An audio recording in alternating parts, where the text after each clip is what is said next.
This is my baby sister Kylie's Nooker. I took it from her today from this sermon.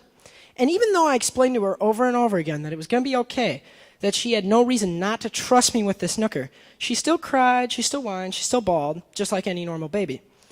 She desired to have this Nooker, and she didn't trust me with it. That's kind of like our relationship with God. We desire things, and we don't always trust Him to fill them. Which is really weird, because Psalm 37:4 says that trust in God, and He will give you the desires of your heart. You see, I feel like this is important. I think that this is important because I feel like I trust God, don't I? Don't I trust God? So then why isn't there a red Camaro on my driveway and an Xbox One in my basement? Well, it's because it doesn't work like that.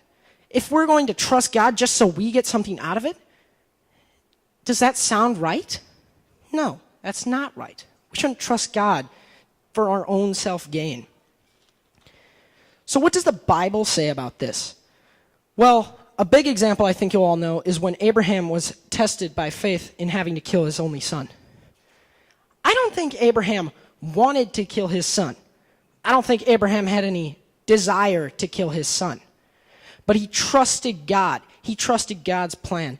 And trust in God, and He will give you the desires of your heart. So guess what? Abraham didn't have to kill his son. That's pretty cool. You know who else trusted God? Hudson Taylor, a regular person like you and me who was a missionary to inland China from 1850 to 1905. What happened to this guy is so cool. It amazes me every time I read it. I read it and I'm just like, oh my gosh, that's so cool. I wish I could do that. That's so cool. Here's the story. He was running low on wages in England as he was trying to make his way to China. He only had a half crown left, and he was trying to figure out how he was going to get more money, just like any average American. How am I going to get more money tomorrow?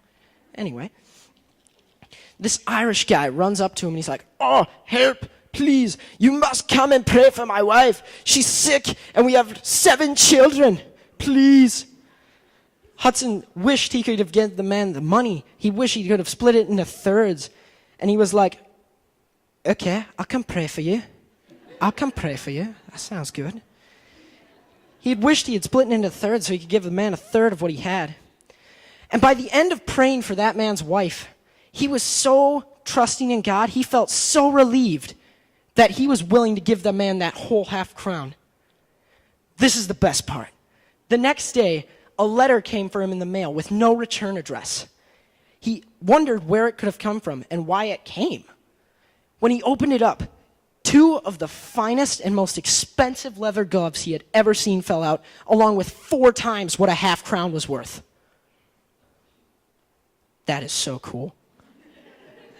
I don't think I could do that.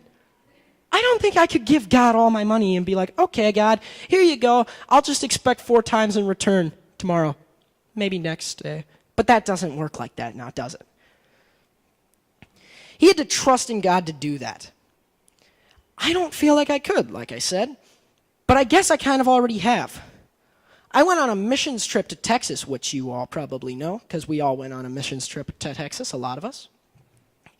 And I had to trust God to keep us safe while we were there, me and everyone around me. I had to trust God and that His will was going to keep us safe while we were there in Texas. You know who trusted God more than anyone else? Jesus. Jesus trusted God more than anyone else.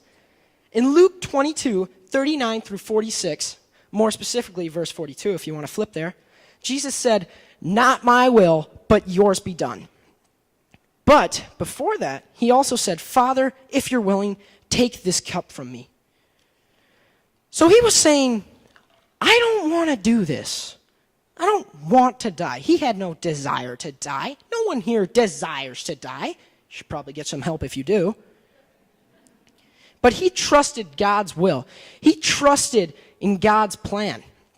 And he said, not my will, but yours be done. There's the problem. There's the core of the problem. Jesus trusted God, but we don't. And we need to trust God. We need to trust Jesus.